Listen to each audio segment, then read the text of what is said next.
Hello, everybody, and welcome to another episode of the Carrie Rolled On Show, where we spend 30 minutes or so a week having conversations that matter to the entrepreneur's body, mind, and business. I'm your host, Carrie Rolled On, and I am a wife, a mother, a runner, a best-selling author, and a personal growth junkie, and your body, mind, business mentor. So I have some questions for you guys today because this is what I really want to know. Are you a seriously amazing, heart-centered entrepreneur who's going through some hard stuff right now? Like, do you feel like you're being given opportunities to grow that feel a lot like huge, stinking boulders on your path to success? And you know that it really is all part of the unfolding of your purpose, but wish it didn't have to be so freaking painful, or that the stress of it all wasn't adversely affecting your body and your relationships. Did you ever just wish that you had somebody to hold your hand on the journey, to lift you up when you're feeling down, and to remind you that this is what you are here to do? And you will reach the levels of success that you aspire to. And of course, offer wisdom and perspective from intuition and divine connection. Well, you guys, that's exactly what I do. Day in and day out, I am a people builder at my core, and I help incredible heart-centered women just like you to get through the really hard stuff and emerge victorious. I walk or sometimes run right alongside you through the ups and downs of your business and the life that you happen to be living right alongside it, offering intuitive guidance along the way. You guys, I help you find peace and, dare I say, balance in the midst of evolution, growth, and change. So if this is what you're looking for, I'm excited to let you guys know that I actually have a couple of one-on-one client opportunities opening up in March. So if you feel like this is a match, if you feel like I've just described you and what you're going through to a T, then you're going to want to schedule a clarity call. So you just go to carrierolledon.com/apply, and that will get you started to schedule a call with me, and we'll see if we're a match. So you guys, many of you know I created the Carrie Rolled On Show because I have stumbled, and I continue to, on my entrepreneurial journey, because the road to success thus far has been full of detours, potholes, dead ends, not to mention self-doubt, fear, worry, debt, marital tension, and personal struggle. And I wanted to share what I continue to learn on my journey in the hopes that it will help you guys too. Because online entrepreneurhood can be a lonely place, but I'm on a mission to help us connect to each other and to the resources that we need to thrive in our businesses. And that is why I am so excited for my guest and my topic today. So today's topic is intuitive leadership mastery, how to double your profits while cutting your stress in half. Show of hands, who wants to double their profits with less stress? Yeah, me too. I'm raising my hand. So my guest today is going to help us do that. His name is Michael Light, and he's known in the business world as Mr. What Would It Take? He's been utilizing this intuitive leadership, right? This intuitive guidance system for 15 years. And he's used his system to train CEOs and entrepreneurs all over the world, helping them get past the challenges that have left them stressed and, struggling financially in the past. So what would it take? He's Mr. What Would It Take? What Would It Take is from his best-selling book, which I have been reading and loving. I can feel the energy flowing through this book as I hold my Kindle in my hands. So the best-selling book is called Intuitive Leadership Mastery: How a CEO Doubled Profits and Halved Stress. And I'm just so excited to have him here today. I can't wait to put his face on the screen. So let me do that for you now. Switch my computer. All right, Michael, your face is on the screen. Say hello. Hi, Carrie. Hi, everyone listening. Great to be here. So excited to talk about helping people on their businesses use more intuition and overcome the blocks to doing that. Me too. And I'm so grateful to have you here today because as we were talking before we started recording, this is such an important topic in my personal business and the businesses of just about everybody I'm interacting with right now. And so I was going to start by asking you to tell me a little bit about your story, but I think that question that why this topic right now is just so pressing and relevant. So why don't we start there with why is it that right now it seems so many of us are really, whether we're leaning willingly into intuitive leadership or really our lives and businesses are pushing us that way and we're feeling squeezed. But why is it that right now this is such an important topic? I think there are several answers to that. One is it's a time of transformation. And I think many of us are aware of that we're personally transforming and our businesses are changing. And the old ways of doing things just don't work at all, really. I was going to say they don't work so well, but they're really kind of going out the door. So the old ways of doing things where you do everything logically and you make spreadsheets, and you just can't do that because things are changing so fast now. Technology is changing, politics is changing, society is changing. It seems there's a new social media platform every other month and the old one's gone. And, there are new ways of interacting. And what we used to do in our businesses and we'd put up with things that weren't joyful, we just can't do them anymore. It's not don't want to do them. It's just it's pretty much becoming impossible to carry on doing stuff that doesn't bring both joy and profits to our businesses. And why intuition? Because that's the way to get fast, instant answers to complicated questions. If you have to choose between different choices in your business, or you're deciding who is the best person to hire to help me out, or which of these clients is the one to engage with, then intuition can tell you that and tell you it reliably once you've trained it. So that's why it's important we do business intuition now, and we use our intuition openly, because each of us here are leaders in our own circle of clients and vendors and staff. And if we step up and are fearless in using our intuition openly, that inspires others to do the same. And I want to live on a planet where everyone in business uses their intuition openly, because I think that will be a much better planet to live on. People won't make silly decisions that cause so much harm that has happened in the past. So that was such a beautiful answer, and it leads perfectly into, well, two things. One, I can feel myself about to yawn, so I feel like I need to warn the audience that yawning is what happens for a lot of us when we're doing some energetic clearing or we're just feeling really connected. I happen to yawn a lot when I used to get goosebumps, and now I yawn almost when I'm like resonating with truth. So just FYI, if Michael and I are yawning, we're not boring each other, but it's a really good sign that important stuff is happening. But Michael, you just... And that happens for me too, Carrie. I will yawn, I will laugh, or my body starts twitching, without me telling it to. So, or other body noises may appear. We won't go into the details on those, but energy moves in strange ways. So this is going to be a really entertaining episode. And I encourage the audience to yawn along with us, yes, if they notice an energy shift.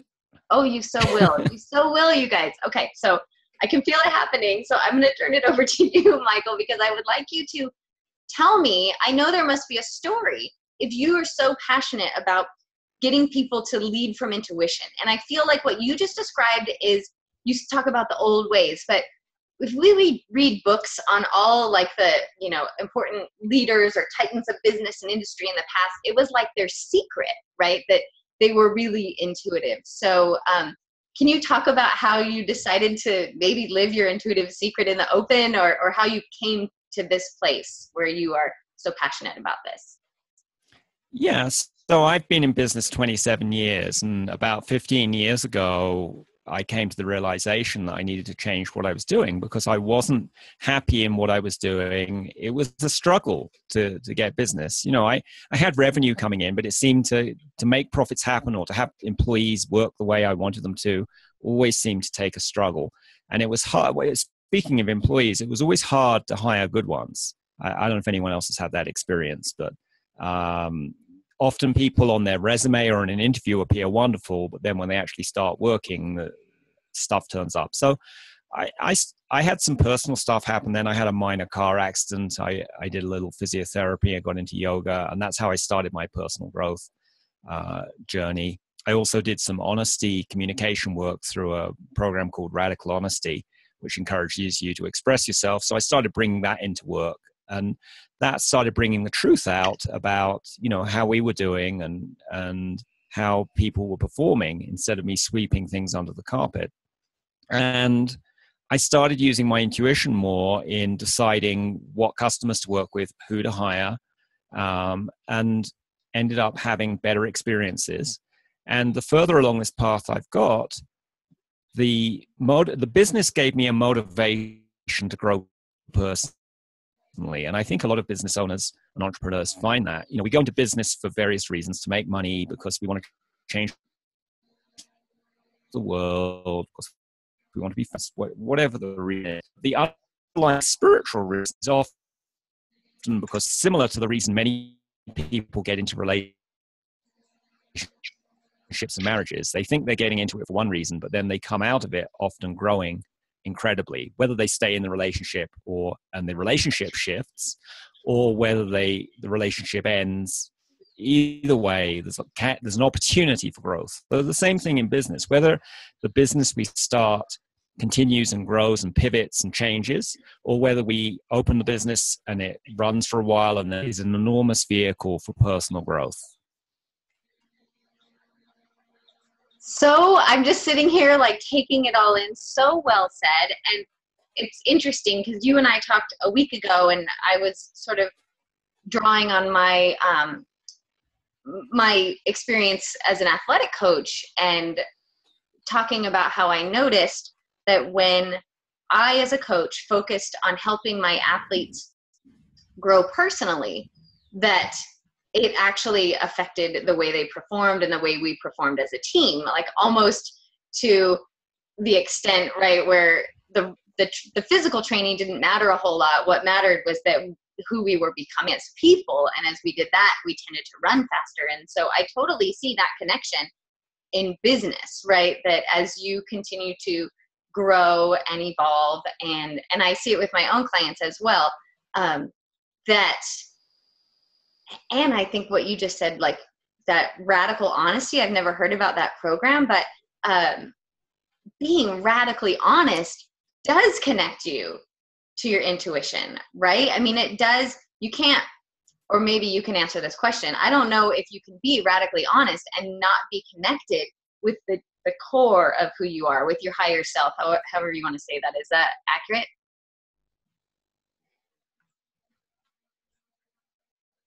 Yeah, I think being honest and being honest, not in a way to be mean to others, but revealing your own experience and truth, is a way to get to the core of yourself. Now, I think that opens up, blocks that may have been there. If we're being dishonest and not revealing our true self and being vulnerable in our business, then it's going to be harder to access the intuition. But I think the two things are a bit separate. They're both aspects of our higher self. Just as love is a third aspect of that. Right. And so it's useful to do. And the book I'd recommend there is called Getting Real by Susan Campbell. There is a book called Radical Honesty by Brad Blanton. That he's the guy who started that movement. And she was someone who wrote a book later, which I find a much easier way to get into it. But either ones are good books. And I've worked with both those people. But coming back to that thought earlier, I just want to say that I believe in this year, we are not business people who occasionally have spiritual experiences through our business. We are spiritual beings who happen to own a business and happen to have a human body, having a spiritual experience through these vehicles.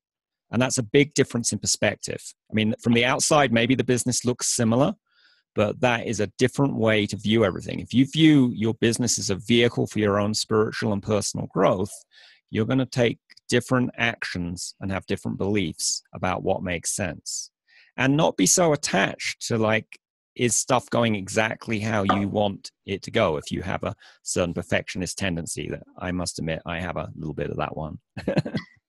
Yeah, me too. Okay, that was so wise, and it's a theme. I'm going to just receive that fully because it is a theme that has been coming up in conversations with other amazing psychic and intuitive leaders on the planet right now, is what you just said, is that our business is for our own personal and spiritual growth and development. And it's for us. And while we do service, right, while we do serve others with our business, ultimately, our business is here to help us become who it is we're meant to be and do what it is we're meant to do. And I think you hit it on the head when you kind of said it might look the same from the outside, but when you make that shift, everything changes. And I want to get back to what would it take? So that is why intuition now, right? Like that's the answer, is because right now we're in the middle of that paradigm shift. Is that accurate? Yeah, we're in the middle of that spiritual shift. You can see that in business areas. You can see it in politics. You can see it in families. You can see it in marriages. There's a shift happening. Now, you don't have to go along with the shift. You know, you can decide to have more struggle and crises and upsets, or you can shift your business and have it run much easier and be both joyful and profitable. And just because we're focused on the spiritual side of our business, that doesn't mean that the business isn't making money. It's just like, you know, the human body and our health are another way to get spiritual growth, as you know, I think you may have experienced through your running and injuries you've had. And you know, just because we use our body to get spiritual growth doesn't mean we can't be healthy as well. In fact, it's even better when you are healthy. And the same thing with business. If the more spiritually focused you are, and by that I mean personal growth and how big you are as an individual, spiritually speaking, it's not about religion or anything else like that. It's how much of your true self you let shine through your business and help other people. That goes along with wealth, right? Some of the most successful people I've met have been really focused on how can they grow, how can they help others grow, how can they shine their light, how can they be their own true self. You got me on it, Michael. And, you know, that going to the hot spot. And I just want to say something else. You know, it is important that we our business gives us joy so we can share that joy with others. It's not the other way around. When you're in the airline and they give you that little warning about those oxygen masks descending from the ceiling, they always say put your own mask on first before you help others, which seems counterintuitive, right? You'd think if there was an old person or your child next to you, you must help them first, but you don't, because if the oxygen runs out and you pass out, they're not going to be able to help you. You've got to love yourself first before you love others. It's perfect. I'm loving it. I was yawning as you were talking. So what I want to talk about, because we talked about right in the beginning of the show, is double my profits and have my stress, right? We've been conditioned to believe that in order to double our profits, we have to work twice as hard. We have to stress out 3 times as much, right? In order to get to double, like work harder, work more, nose to the grindstone, that sort of approach. So how does following our intuition, learning how to lead, I love when you talk about learning, using our intuition openly, right? That will be leading through intuition. How does that lead to doubling our profits and cutting our stress in half? Well, that's a great question. I mean, with intuition, you can see answers that the rational mind doesn't even see. You know, you think, okay, what will it, and this is the question I often ask people, what will it take? What will it take to double my profits? And let's put a time period in there. What will it take to double my profits this quarter or this year, whatever time period. And you can play with different time periods. You don't have to take this stuff so seriously, and your intuition will give you inspired answers when you ask yourself that question. Now, you may have to ask that question a bunch of times. If you're really blocked on getting the answer from your intuition, or you're not used to it, you might have to ask it 100 times. If you're really connected and tuned in, you might ask it once and you immediately get an answer from your intuition. Or if you work with angels and guides, and you're used to that method of working, you could ask them, what will it take to double my profits? I mean, one of the ideas I share in the book is having a spiritual advisory board. So that's like, how a lot of businesses have an advisory board of physical humans, and you go meet with them once every month or two and kick around ideas for improving your business. What if you had your guides, angels, and other spiritual advisors, and they can be anyone you think would be helpful to your business? They could be living business people or living other people. They might be dead people. They might be characters out of books. It doesn't really matter. The important thing, do they resonate with you, and are they going to help you out? And then you get them together in a group in your mind, in the office of the mind, and ask them, what would it take to double my profits and reduce my stress? And you may get answers that don't involve working twice as hard. Maybe you need to hire the right person. Maybe you need to stop doing a certain task. Maybe that's the key to doubling your profits. Fire one of your clients that drains your profits and energy. Maybe you need to change up some of your staff. Maybe you've got a staff member who's a bit of an energy vampire, and either they need to totally leave your business, or they just need to be in a different role that's better suited for their personality. You may get all kinds of inspiration. And we ask, what would it take to double your profits? But you can ask easier questions. If that seems too challenging, what would it take to add $100 to your profits this month? What would it take to add $500? What would it take to add $2.50 to your profits this month? If you ask a lot of different questions, your intuition has different ways, different angles to get you ideas. And some of those may be useful and you decide to implement them. Some of them may just be sparks for further ideas. So it was interesting because when you said, what would it take? And I love, that is one of the most simple questions. And yet that immediately, for me at least, connects me to, like, I get an answer almost before I'm done asking the question. That doesn't come when I ask the question, how, right? Like it does, if I ask how, I don't get the answer right away. When I distance myself from that a little bit and ask the question, okay, what would it take? Like when you just asked that question right now, immediately I got inspired action, right? And that's sort of a vague answer, but if I keep asking, if I follow your method, I keep asking, okay, what would it take for me to know what that inspired action is, or what, then I quickly come to an answer. So I have a question because I think it will be helpful if so many questions in so little time.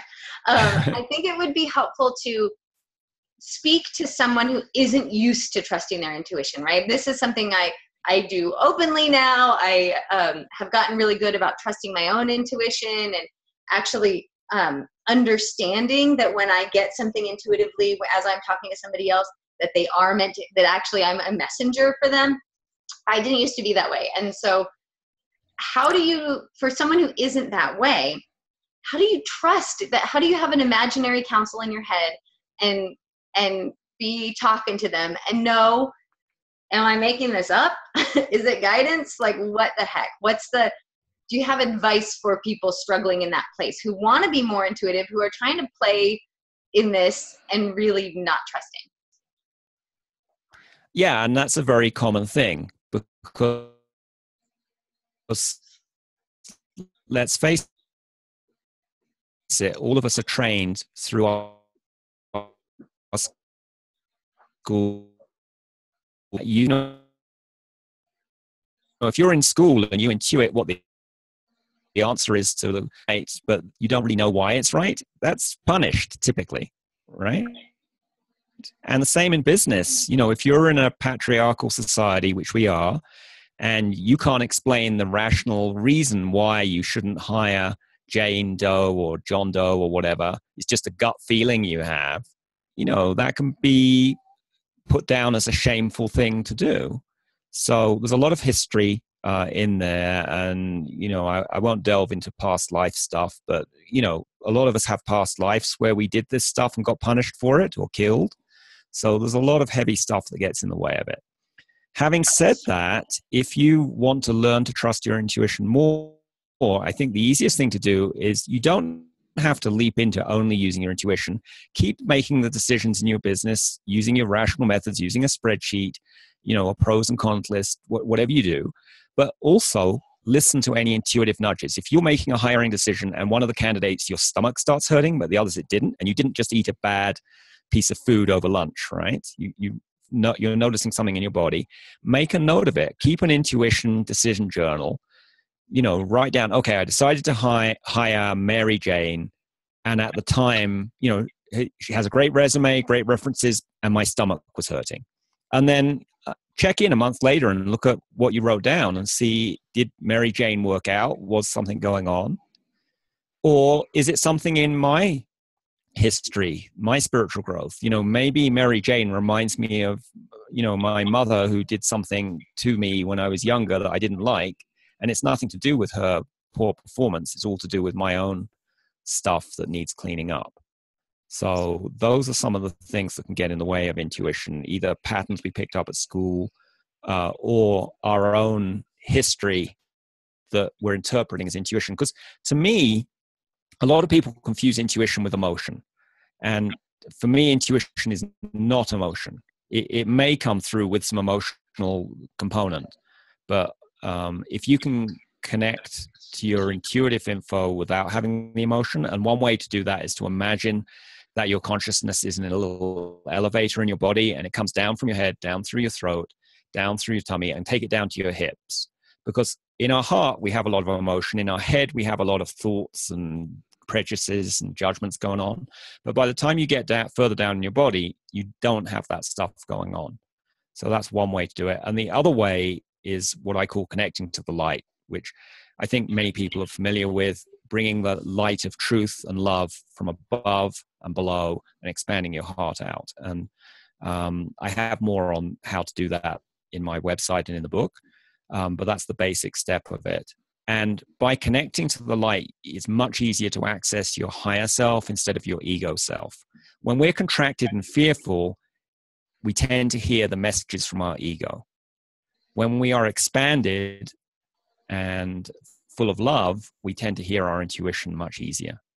So those are some ideas. I have a whole chapter in my book about how to 10 times your intuition and how to get rid of those blocks. So there are lots of ways to do that, but hopefully that's a good start. No, it's amazing. And that's what I was going to tell everyone was, please, if you want more of this, go get the book. So Michael, can you let us know your website so we can head on over and grab a copy of your book and find out a little bit more?